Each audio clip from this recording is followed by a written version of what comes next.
Although handhelds like the Anbernic line of hardware are known for their ability to emulate retro consoles at a good price point, what really got me to pull the trigger on my RG353PS was the prospect of running PC ports like Quake and Half-Life.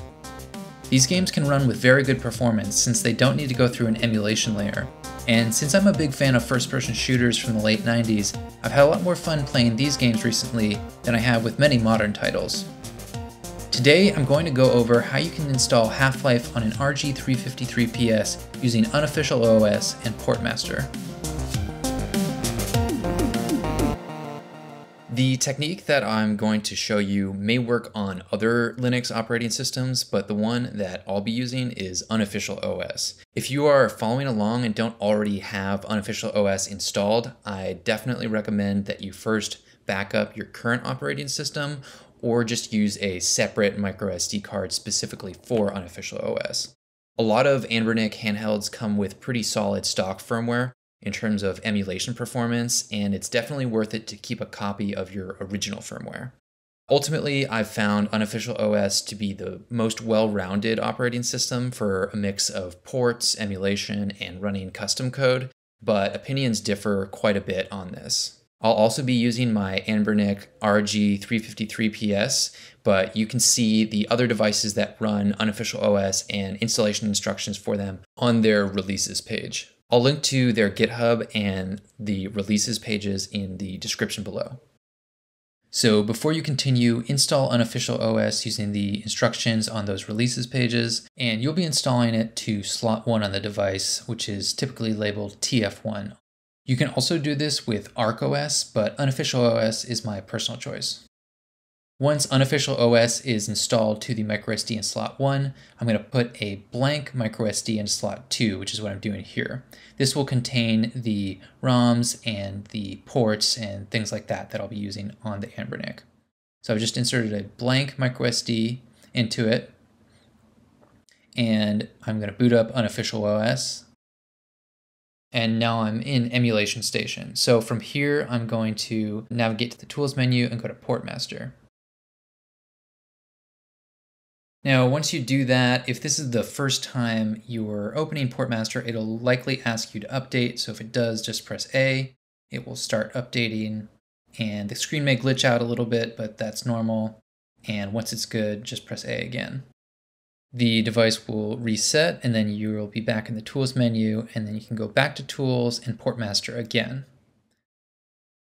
Now that it's updated, it will start, and at least on the version of Portmaster that I'm running in this video, you'll see a much lighter screen with a little bit more modern graphics. And then it will just load all of the different games you can download and thumbnails for them and things like that. Once Portmaster is set up, you can choose between all ports, ready to run ports, and some other options. I'll just go to all ports and then select Half-Life from the menu.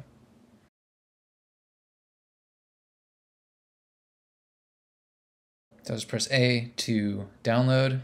And this will download the program that runs Half-Life, the port, but it won't include the game data. You'll need to get the game data from Steam or elsewhere in order to play the game.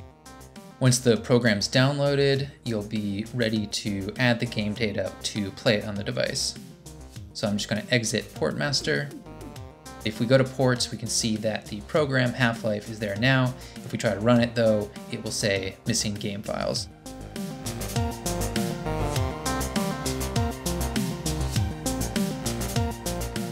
So we now need to add the game data so that we can actually play it on the device.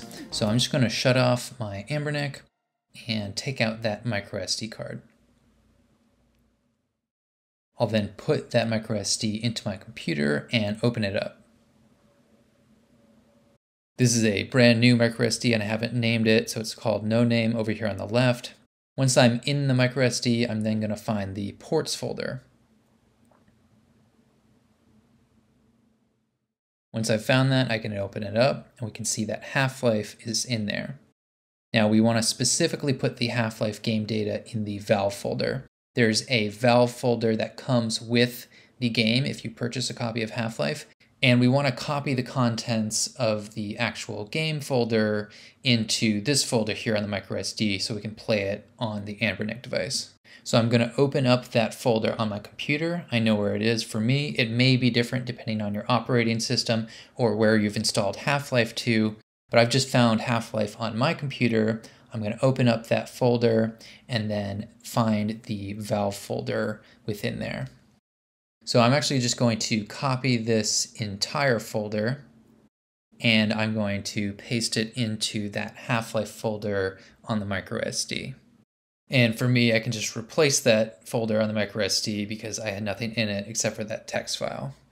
So this will take a few moments to copy all of the content of that folder onto the microSD card. But once it's ready, we can take that microSD card out again and put it back in the Anbernic.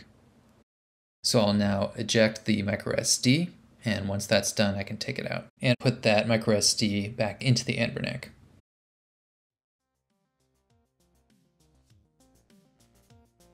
Once it's ready, we'll now navigate to the ports menu.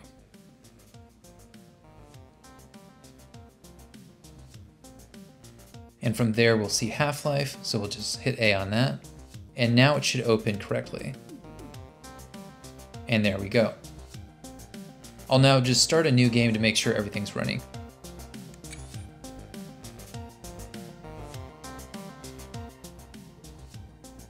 Good morning, and welcome to the Black Mesa Transit System. This automated train is provided for the security and convenience of the Black Mesa Research Facility personnel. Morning, Mr. Freeman. Looks like you're running late. Half-Life is one of my favorite games of all time, and I've really enjoyed being able to play it on a handheld like this. I can say that I've been pleasantly surprised by the RG353PS, and that includes not only gaming on the device, but also writing custom scripts and programs, as you can see in some of my other videos. Alright guys, well, I hope you enjoyed this video, and don't forget to like, subscribe, and leave a comment below.